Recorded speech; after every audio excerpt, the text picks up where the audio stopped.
Hello, everybody.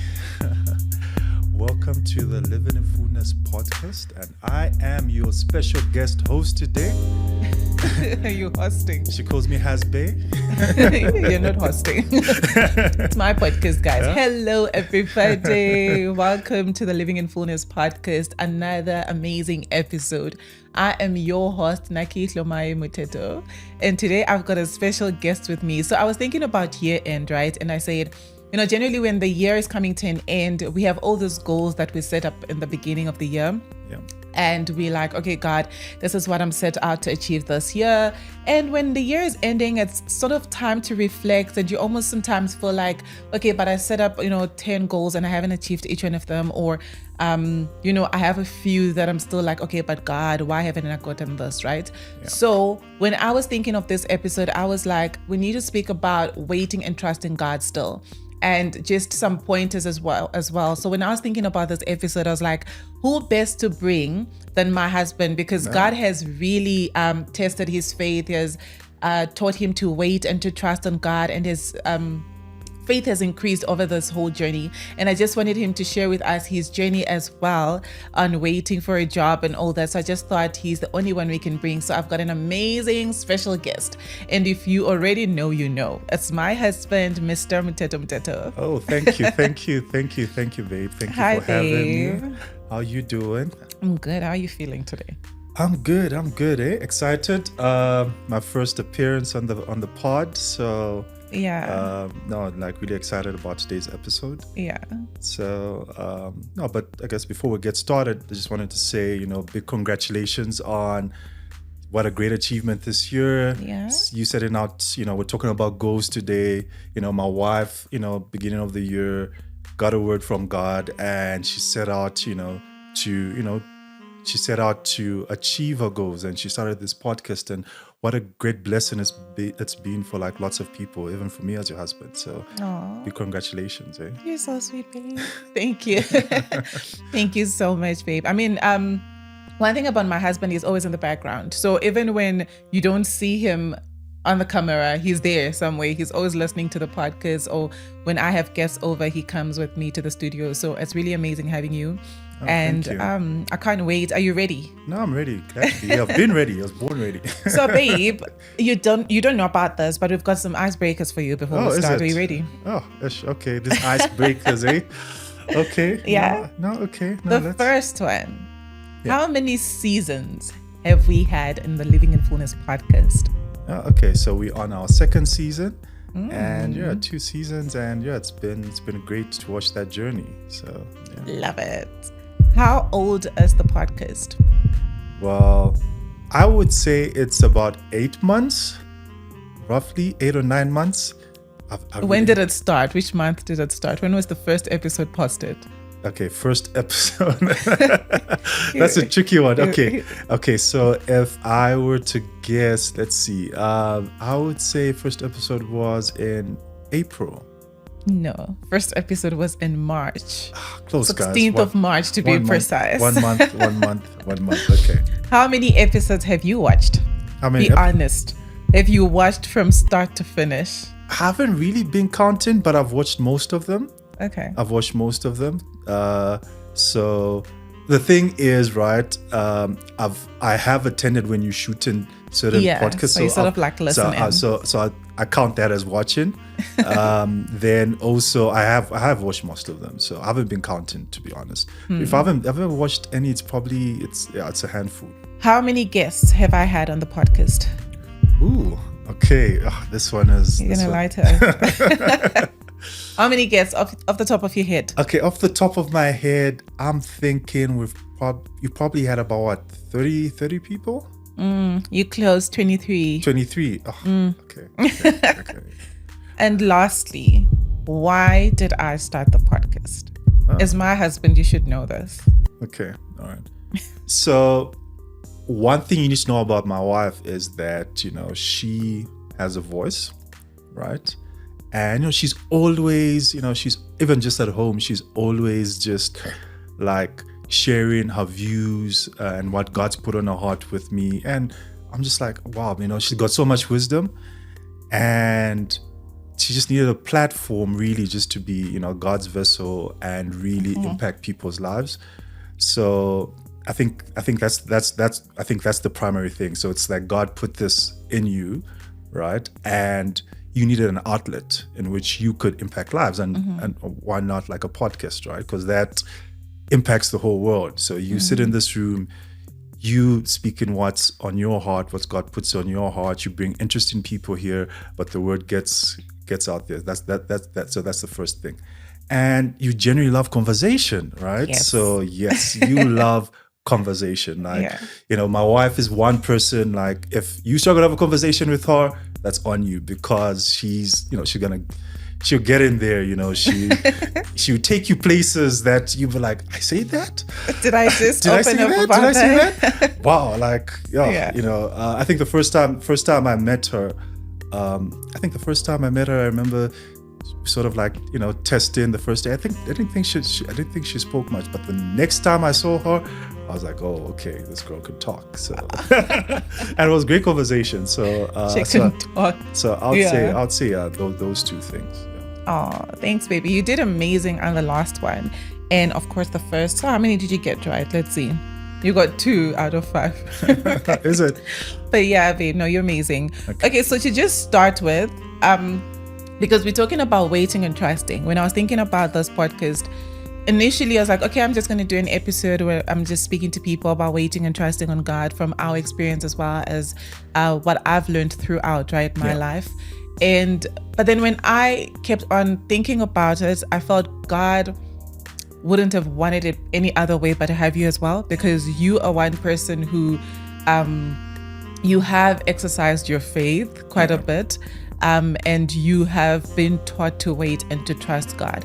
So what I wanted you to start with today was to just share a little bit about your journey, you know, waiting on God for a job, because that wasn't an easy journey. It sort of had an impact on us as well, because at that point we were dating. I think we dated for like 7 years, right? Yeah. So we were dating and you're waiting on God for a job. So just to start with, what was your job hunt journey like?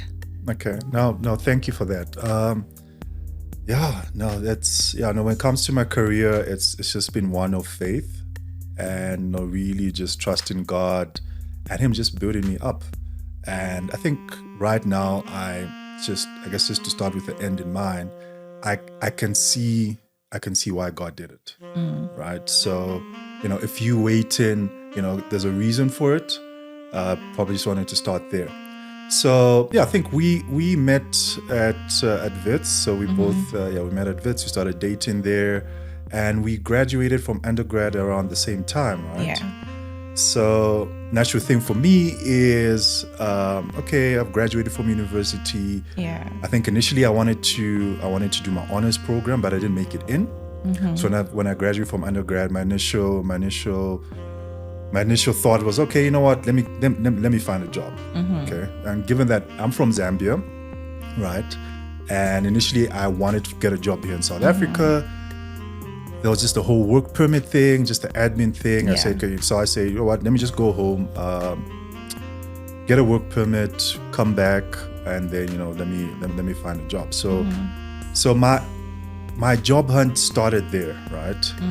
So I thought, I'll probably get a work permit quite quickly. Yeah. Come back to South Africa and get a job. But the journey wasn't as I planned, right?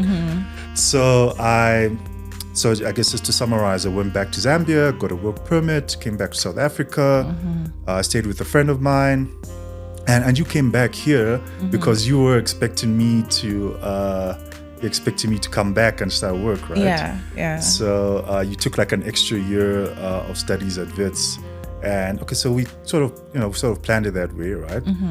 So I got back here and I thought it's probably going to take me like a month or two. Yeah. Right. So my job hunt is in 2 phases, right? So my initial job hunting period, probably took me like a good 4 months. Yeah. And in that season, I remember, because I was a foreigner, it was really difficult for me to get a placement. Yeah. And the one thing I did, was just reach out to recruiters, just reach out to companies, just trying to find out, how best I could get into the organization. So one thing I did was, there was this one recruiter who I called, right? And I remember he said, listen, bro, given that you're a foreigner, I can't really help you. Yeah.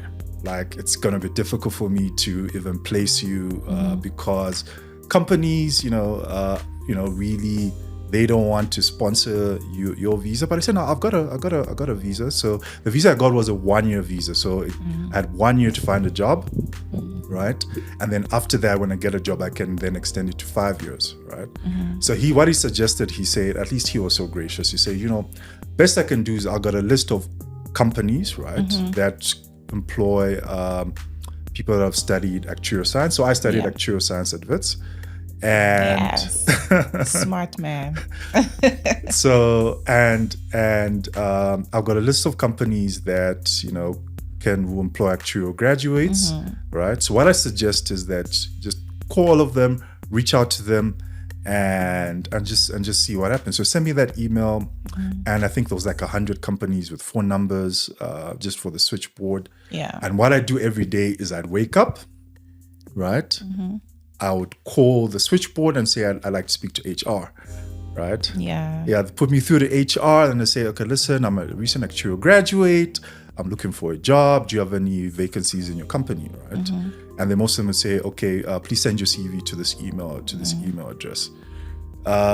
Most times they tell me, look, we don't have anything right now. Yeah. Or they tell me, well, look, you given that you're a foreign national, our company's policy is not employing foreign nationals. But if anything does come up, we'll let you know. And I did that every day. The consistency for me. I did that every day until, I sent my CV to this company, a consulting firm, and they called me for an interview, and, they said, okay, you know what, we're going to give you like an internship. Let's see how it goes. If it goes well, then we're going to give you like a full-time job. Yeah. So that was my first job.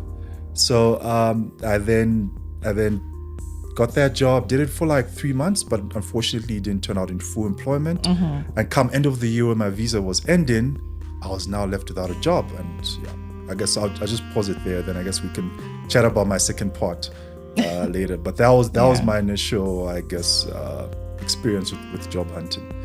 Yeah. But then in all that, babe, one thing I like when you're speaking about your journey is your consistency as well. Because which I can touch on as well, that even in that time, initially it was okay. It was easier. Like, okay, he's looking for a job. He's going to get a job. Yeah. And it got to a point where it was very difficult because now we could barely see each other. Yeah. And I'm like, I knew that he could just come to Zambia and get a job like this, And I'm like, okay, why aren't you just coming back? Like, why aren't you just coming here and getting a job? But one thing I like is God put a vision on your heart and you ran with it. Like you were like, okay, this is what I feel God is saying he wants me to do. Yeah. And you went on with it. But I also want to know, even in that season, what was your relationship with God like? Did you feel God was disappointing you? Did you still have faith in him even at that? Okay, so that season, really, I think it grew my faith. There were days where to be honest, I just felt that, like God's not hearing me. I'd pray, I trust God, I did my bit, but I felt God was silent. Right? Yeah. I felt God was really silent, and I thought I was on my own initially, but he actually wasn't silent. I didn't realize it at the time, but it made me, just press in a lot more. It made me seek after him a lot more. Yeah. Because I think before that season, I was so used to doing things my own strength, and things just happening for me just like that, right?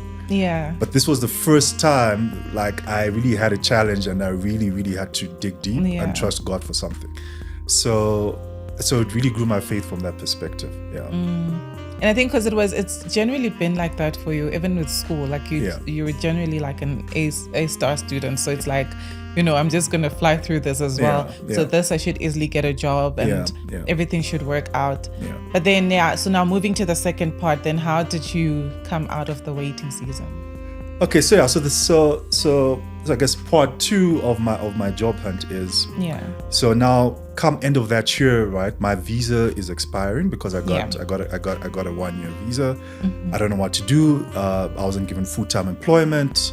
The other job leads I was trying to chase, but those didn't come through, right? And I then just decided, you know what, you went back home for holidays after that year you Yeah. took. So I said, okay, I'm gonna go home, see you, also see my family. I really didn't know what was next. I thought maybe I'll try extend, if I can get a 1 year extension, if that's possible. I wasn't sure what those dynamics were like. And, Yeah. you know, while I was home, then, so a few months ago, just to track back, while I was working, something just say, you know what, apply for the honors program. Right? So while I was home, so Vits just emailed me. I think it was just before Christmas. Yeah. And they said, like, please send your last exam results because, you know, we want to consider for honors program. And I shut it down. I said, no, I haven't met the requirements. Don't worry. Yeah. Like, no, like, yeah, like I don't it's okay. I don't meet the requirements to enter I'm the not gonna honors make program. it anyway. Yeah. And then the lady called me the next day, said, no. The senior lecturer was asking about you. Just send your results. I'm like, okay, fine. I just sent the results, you know. And then I think just before Christmas, he emails me and says, congratulations, we're accepted to go into this honors program. I'm like, I didn't want to do my honors program. I wanted a job, right? But so gradually I said, okay, you know what, given, I mean, like, there must be something to this. I didn't go looking for it really. So, okay, I'm going to take it up. Hopefully this will make me more employable. So, and then that's the time you started working, right? Yeah. And that's the time you started working.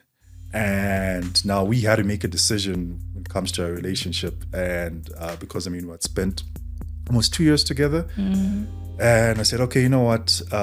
Let me just go do this honors program. I'm pretty sure after this year, you know, I'll easily get a job. Just to fast track, so I finished my honors program. Come end of the year, I didn't see you for the whole year. I think you came once to see me, but it was early on in my honors program. But pretty much it was the first time I spent like almost a whole year away from you. Then come my honors program ending, right? And I made these promises to you to say, no, trust me, as soon as I'm walking out of this honors You were thing, making promises. like I'm stepping into a job. But Yeah. again, those are the plans I made, but God had other ideas, right? Yeah, many other plans human beings have, but God ordains the steps. Yeah, you know?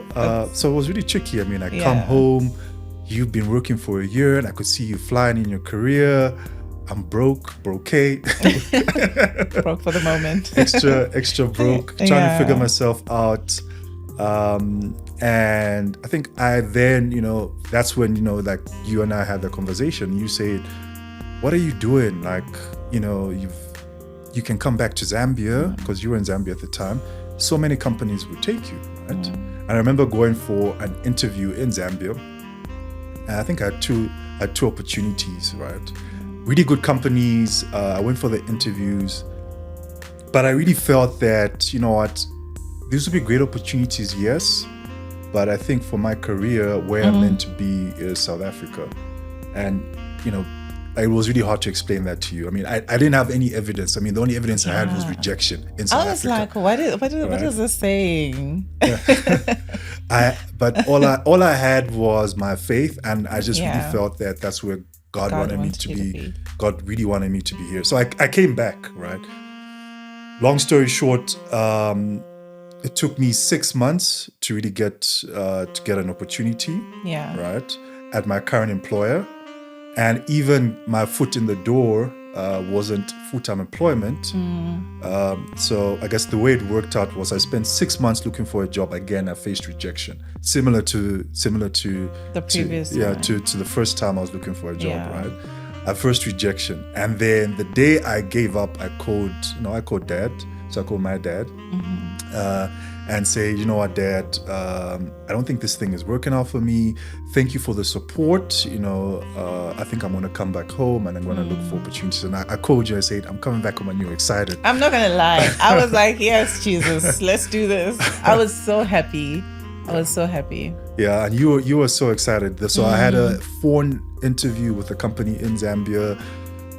and I said, okay, maybe I'll come see what happens, right? Yeah. And then Dad calls me that day and says, okay, just let me know your travel details, and then I'll book your flight, right? Soon after my call with Dad, my current employer, this lady calls me and says, oh, I got a CV from a friend of mine, and yeah, there's an opportunity, right? However, it's probably not what you want. Just think about it. It's an internship. It's not an actuarial role, because I did actuarial science, but it's with a project manager who's working with actuaries. So I was like, okay, internship. Yeah, this is not what I want. It's not a job. This is not me. This is not me. Yeah. But I think for me, so I literally I spent the afternoon, I prayed, asked God, okay, what is it that I should do? And I just felt him say, just take it. Just take it. It's not what you want, but just take it. So I got the job. I mean, I was getting a stipend. Literally, I'd get like a daily rate. But what I did in that job is every day, I woke up, I put my best foot forward, So initially it started with me working with a project manager. Then after a month, they say, actually I got more capacity, I can do more. They found another team I was working for, right? Then I said, actually got more capacity, I can do more. Then I found another team. I was working for like 3 teams. And I was making a name for myself in the business, in the company. And I think track back like 4 months into the role, I was talking then to my then manager and people in the company, say, look, I've been here for 4 months. I've shown what I can do, what's happening. No one seemed to be willing to employ me. And then again, I quit and I say, you know what, guys, I'm going to go back to Zambia, right? And my parents were around for like 2 weeks then. So I said, I'm going to go away for 2 weeks. I'll come back, I'll close out. I'm going to go back to Zambia because I think, I've been here. What more can I do, right? So I went away for 2 weeks. And then when I came back, they say, oh no, congratulations. We found a job for you. And there's a team that's hiring, go interview with them. I interviewed with them and I got a job. Look at God again. Just when I was about to give up. Just when you're about to give up. Just when I was about to give up. And that's how I got I got a role in my current company. I've been there for 7 years. I've really grown in my career. I've had like 4 different roles there. I'm really enjoying it. And I'm now in a place where I never thought I'd be when I started this journey. So yeah. And you're doing so well, babe. I just remember in that time, the one encouragement I would always tell you sometimes was like, it looks like everybody else is doing well and everybody else is ahead of you. Yeah. But when you actually get that breakthrough from God, you're going to catch up with everybody else. Yeah. And that's exactly what's happening. Like, you're excelling at your career. You're doing so well. No, thank you. You're doing so amazing. I'm super proud of you. And I think as you're speaking, I'm realizing 2 things, that sometimes it's when we're about to give up that God pours the blessing. No, true. Right? Like, you're at the point of, you see, because I think in all this, you're probably doing everything from your strength, that's true. From your wisdom. That's true. And you're neglecting God and not realizing that it's actually God, who I need for me to get whatever I want. That's so true. God wants you to get to that breaking point where you say, listen, I've tried everything I can do physically. That's when he's going to come in, so that even when you're speaking of your testimony, you can't speak about it without God. That's true. Because it's only him who could have done what happened. That's you know what I'm saying? That's true. So it's quite great when you're speaking about that. So, babe, what sort of communities and maybe activities kept you going throughout this time? Because I wasn't there. So yes, you're not here physically, but you were still there. So thank God for technology. Yeah. Right. So it was really just family and you, right? And it would be you'd have I go for an interview, I think it goes well, and then I get rejected. Who would I run to? I'd run to you as my girlfriend, and also run to family. So I remember, so that's what really kept me going. So it'll be just your words of encouragement as you say it. So I remember, just as you say it now, I didn't believe it at the time. So what happened was, a lot of my friends, right, who were even foreigners, or even just I journeyed with during my university years, were getting jobs quite quickly, right? And I took a bit longer than them. So, and I'd compare myself to them to say, why is it that they're landing jobs quicker? I mean, we walk the same journey. What is that I'm missing? And that was like real encouragement. Like I see it now. Like then, when I was going through it, it's just be like, oh, okay, like maybe you don't understand me, this and that, but I guess you could see beyond, what I could see as well. So it would just be your support, your words of encouragement as my girlfriend, mom and dad, really, were my pillar of strength as well. Them just supporting me, and they literally paid for. Not everyone's lucky to have, parents who, like literally just they paid my rent. Like they're happy to take care of you after a certain age. Yeah, I'm meant to leave the house, but they sacrificed, and I'm quite grateful to them. They paid my rent, while I was here looking for a job, just gave me enough just to survive. And, when I started working, even in my internship, at least I was able to just, buy food. I wasn't getting paid enough to pay rent, but it was enough to buy food and just take care of myself. And they just held my hand through that process, and really just supporting my dreams, because not many people have that privilege. So I'm really grateful to them, and even your family, I remember, your sisters would literally always pray for me, even just mom, like your mom, like literally, one thing, I met up when I started dating my wife, I met a family quite early. It's one thing in their family, just to have that transparency when you date. Know everybody. You gotta know everybody, so they know who you're dating. And even your mom would literally always send me words of encouragement. So literally family and you just help me through the season. Yeah, I love it for you. And also, like, something we've never spoken about. Yeah. How did you feel that I started working before you and just not being able to take care of me? Like, okay, first of all, guys, personally, I was never that girlfriend who used to believe in a boyfriend taking care of me, like doing my nails, doing my hair and all that stuff. I was never that girlfriend.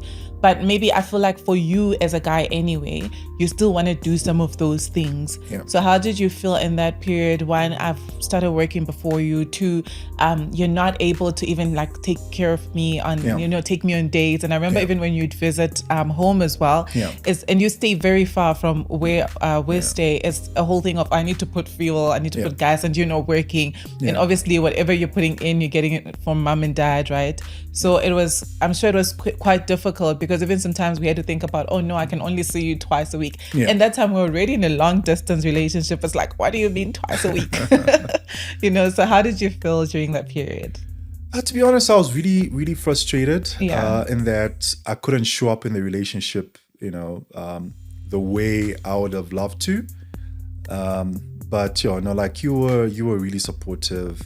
So it was really frustrated. So, because naturally, yes, we met at university, and then when you started work, right, a lot of our peers and people who were dating also started work, and I could see the lifestyle they had, right? Like they travel, they do these really cool things, and I really wanted that for us, and I really wanted to be able to provide that for you as well, right? And it was really frustrating because I couldn't do that. I wasn't really in a position to do that, and hence, I really, my message to you was, let me chase this dream. Once this dream comes, the lifestyle's gonna come, right? I was selling you a dream, right? I was literally selling you a dream and asking you to believe in me and for you to walk that journey with me. And I knew that's all I had, right? That's all I had when it comes to saying, I'll give you these material things when I get this. And I was really frustrated. I really, really wanted to do, to do these things with my girlfriend, have these experiences, do a little bit more than what I could do at the time. So to be honest, it really did impact my ego as a man. Because society, generally has these expectations of you to say that, as a man or as a guy in a relationship, even when you're students and both of you don't have, you need to show up a certain way, right? you need to show up a certain way, and that's the way I thought. That's the way I saw things, and that's I could see my friends in relationships, and what they were doing, you know, for what they were doing for their girlfriends, and I couldn't do that. So, but you know, but you were really supportive, and you know, I really tried to do the best with what I could. But I knew, for me, at least for my standard, it just didn't feel enough. So yeah. I mean, because you're a very romantic man. My husband is romantic, guys. Like you genuinely treat me when you're hard, and that's like, even now I'm like, okay, I see. You should have started working when I was in school, so that I'd be showing off as well. No, but then, like, just jokes aside, I think you did what you could with what you had. And I think also because I wasn't searching materially, I didn't feel like I was lacking. The only thing I really wanted was your physical presence. I wasn't looking for material stuff, right? And to be honest as well, one thing I'm really grateful for, that's how I was brought up. My mom was never that person who'd be like, oh, what's your boyfriend doing for you? Why isn't your boyfriend doing that for you? You know, or even now as a husband, she doesn't have those things of your husband should, you know? And I think it's that whole thing of, I knew you had a provider in you anyway. You know, you might not be doing it now because of circumstances, but I knew you had a provider in you.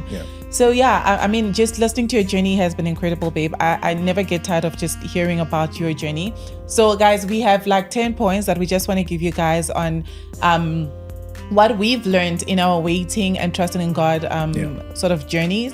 I think we have both had waiting seasons, mine as an episode on its own, you know, but I think we can just speak about just the 10 points that we have for you guys. We had to write them down to make sure we don't miss out anything.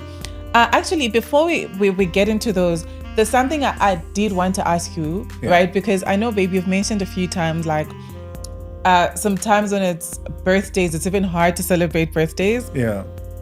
Because you're sort of looking at what have I achieved, right? In this period. So how was that in that moment as well? Were you able to celebrate birthdays easily? No. I think for me, really, my birthday usually is a time of reflection, right? So I would set goals to say, you know, this year, I normally do my goal setting when I turn a certain age. And I've had goals that I set when I was a teenager, right? And even in my 20s, say, by this age, I want to do this. By this age, I want to do that, right? And that waiting season, I guess, just waiting, you know, getting the job was now delayed some of the things I set out to do. So every birthday, it's like, okay, now that thing I set a goal, I said when I was 18, another year has gone by. I said I'd do it by 27. Okay, and no, I still haven't done it, you know. Another year goes by because, you know, I haven't even started the first step to help me achieve all these things. So birthdays was really, you know, was really, I really be down. So I remember one birthday during that waiting season, and Dad calls me and he says, so Dad's really big on, you know, on like, just reminding me on my birthday of, you know, of how it's just a blessing, you know, for me to be like his first son, and just reminding me of what God's done in my life, right? So I remember one birthday, I tell him, no, Dad, listen, like, I don't even want to celebrate my birthday today. And he said, no, son, like, there's a lot for you to be grateful for, right? And a birthday is a day to remember that God's adding another year to your life. And even in this year, right, you're still going to achieve those things you said you want to do, right? So you need to be grateful to God that you're still alive, one. And two, just think about all the things that, you know, God's done in your life. It's not a day to sulk. So you literally called me out that day. I still struggle on birthdays, but then that's one word that I always remember, and I always try to be grateful. All right, so just to start with just some of the points that we can quickly like take you guys through that we've learned during the waiting and trusting on God season. So the first point that I had for me was like, if God gives you a vision, run with it and trust him. So I think like sometimes we tend to forget that God doesn't put desires on our hearts for nothing. If God puts a desire on your heart, He actually wants you to run with it. He's equipped you. He's given you everything that you need to run with it, even when you're waiting and trusting Him. And it's very difficult sometimes. You just need to remember that if He has put a vision on your heart, He has equipped you even to be able to wait and to trust Him even in that season. Yeah. Okay, and I think another important point for me is never compare your journey to others. Your journey is unique. God has made you as a unique individual. You've got your unique gifts, right? Mm-hmm. And like your purpose in life is different from other people. We all walk in different journeys on this earth, and we've all got different purpose in which we are going to blossom on this earth, right? So just because my wife got a job before me, I mean, that was her journey. That's her story. That's her grace, right? There's a reason why God wanted me to wait. And like I say, now that I'm 7 years into my career, right? I know why, right? I know why. The things He needed to work in me, the things He needed to place in me to enable me to be ready for this season of my career, right? And maybe my wife, was already ready and didn't need to be pruned and didn't need for her heart to be worked on, but God saw it fit that I wait. So yeah, your journey is unique, and walk your journey. Yeah, that's true. Your journey is unique, and your test is your testimony, right? So exactly. like sometimes you can look at it and be like, oh my gosh, this is so much for me, and I don't know how I'm going to come out of this. And some people shy away from sharing their difficult moments just because they think it's not glamorous enough or it doesn't look as beautiful as it's supposed to be. But it's in your test that you actually get your testimony. And another one that I just had was surround yourself with the right people and partners, which just reminded me of Proverbs 13:20, which says, walk with the wise and become wise, for a companion of fools suffers harm. So I think with wise and supportive people, you're able to attain all the goals that you have, right? And you're also able to just get support even in seasons that you're falling. You don't want to have friends that are only good for the happy days and for the happy moments. You also want friends that are able to build you, to pray with you, and to shape your character with you, and allow God to work and prune you as well. Yeah. Okay. And I guess another important thing which I had to learn is to embrace contentment. So a lot of the times we always worry about the things we do not have and the things we're chasing, and we forget about the things we do have, the things God has blessed us with, the people in our lives, right? So we're so focused on achieving the goal that we forget we've got life to live, right? And we forget that God's blessed us with things in our lives, right? And we feel that God's maybe overlooked us because of this one thing we trust in God for. But there are 100 things God's given you that a lot of people don't have, right? And we're not content because naturally, we as human beings, we self-seeking, we want everything in line for us to feel content, right? But we forget that some of the things we have, we were seeking God for, and He blessed us, and we forget so easily, right? And then we move on to the next thing. True. Right. So I think, always just every day, just take daily stock of what's in your life, what God's blessed you with, and be great and just be content with it and be thankful to God. Yeah, be grateful. Then the last one from me, for the many that we had, we're going to put the rest of them in the description box. So waiting is an action word, right? What are you doing during your waiting period? So you need to be productive in your waiting. So just don't be someone who's like, okay, God, I'm just waiting for this one thing, and that means I'm going to be a couch potato, because if I don't have this one thing, then there's nothing else that I can do. And that just makes me think about how you are not going to be satisfied and you still feel empty and incomplete even when you get that one thing, because you wasted so much time just waiting for that one thing. And when it comes, it's like, oh, is this what I was waiting for? And what did I do during my waiting period? So just try to be productive. Look for, set specific goals. Look for how you can upskill yourself, what sort of things you can do to become better and to become good at what you want to do, or be ready to also expect to receive that which you're asking God for and which you're trusting Him for. Okay, and I think for me, the last one would be your partner's season of lack or waiting is not permanent, right? So assess and support your partner. So like, I mean, for me, honestly, I wouldn't think have accomplished what I've accomplished in my career and in my life if I didn't have you in my life. Without you praying for me, without you supporting me, without you encouraging me, without you walking that journey with me. Yes, you didn't fully understand the vision and the dream that God placed in my heart, right? But you obeyed God, right, to support me, to pray for me. Yes, you spoke words of wisdom. So what you said, I mean, what you told me during my waiting season, I mean, I could have done that, and who knows, it could have been better for me, right? But even in your wisdom, you supported me, you prayed for me, you walked that journey with me, and look at where we are now, married, in our careers. And no, thank you for that. And that's just my encouragement to young couples out there, where maybe one person is in that waiting season. Just support your partner. It doesn't mean that if your partner is lazy and not pulling their weight, you don't call them out, right? You called me out a lot of times, right? And even when I wanted to give up, right, you called me out, and that encouraged me. So it doesn't mean that, no, just hold their hand and don't call them out, but support them. That's part of supporting them. So. Thank you, babe. And thank you so much to my lovely husband for being a part of this episode. You did so great, babe. Thank you for and thank you, everybody, for watching. We're going to put the rest of the points that we had in the description box. So for the sake of time, we couldn't go through each one of them. So thank you, everybody, for watching. And thank you. Please do subscribe, like, comment, and share. And we're on 1,000 subbies, so we're excited about that. Thank you, everybody. Until next time.